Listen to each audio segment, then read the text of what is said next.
হ্যাঁ আইকেছি কি করতে গেলাম না আমার কথাটা শুনেন না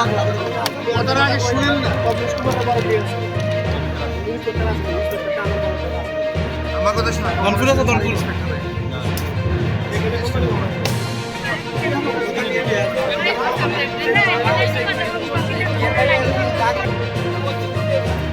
আলি মহিলা না বিএসএফ ফরাজা মসজিদের কথা শোনা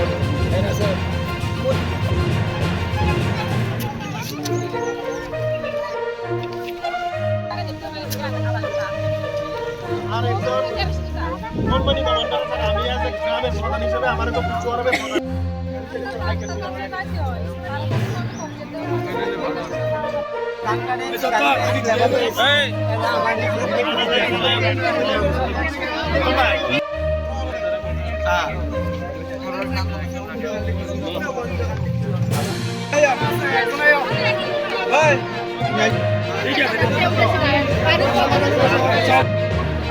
আর ডাইরেক্ট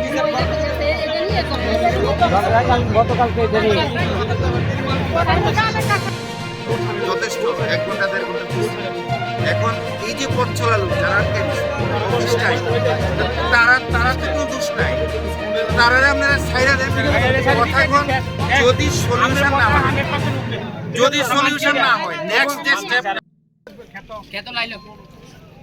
জমিনের লাইনে অস্ত্র থাকে আইকেট ছিড়া ফেলাই দিচ্ছে দেখো আর আমাদের জমিনের ক্ষেতের আইলের মধ্যে সবাই বোতল অস্ত্র ভাঙে ফেলাই দিতেছে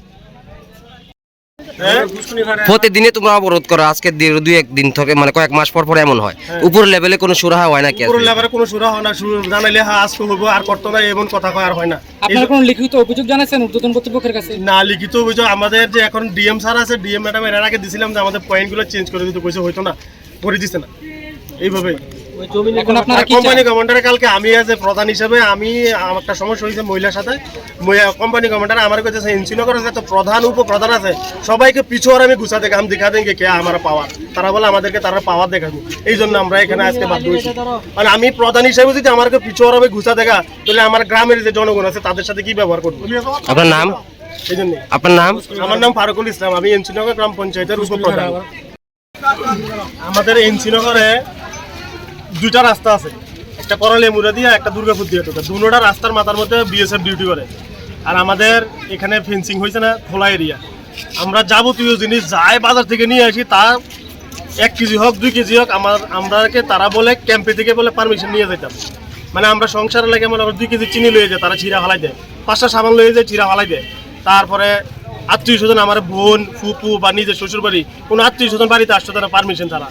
আমরা প্রধান ভেরিফিকেশন করে থাইরা দিই কিন্তু তারা ক্যাম্পে আইয়া ওয়েট করার আগে 2 ঘন্টা 3 ঘন্টা তো আমাদের আত্মীয় স্বজন ফিরে থাকে এই জন্য আমাদের গ্রামে কোনো ছেলে মেয়ে বিয়ে করায়ও না এবং দ্বিতীয় মানুষের রাজিও না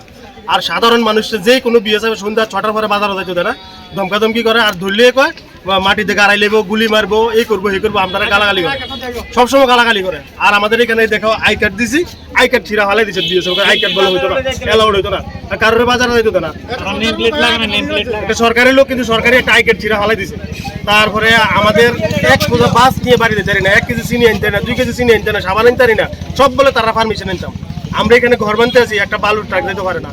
একটা ইটের গাড়ি যেতে পারে না আমরা কি এগুলো বাংলাদেশ বিক্রি করে নিতাম তাদের যদি ডিউটি করার ইচ্ছা থাকতো তারা 0 পয়েন্টে গিয়ে ডিউটি করক 0 পয়েন্টের আগে থেকে ডিউটি করতে পারতো না আর প্রত্যেকটা বিএসএফ যারা ডিউটি করে তারা কেউ নেম প্লেট লাগায় না কারণ তারা কি অরিজিনাল সরকারি লোক না আমাদের মতো আতঙ্কবাদী আমরা কেমনে বুঝবো আমরা তো পাবলিক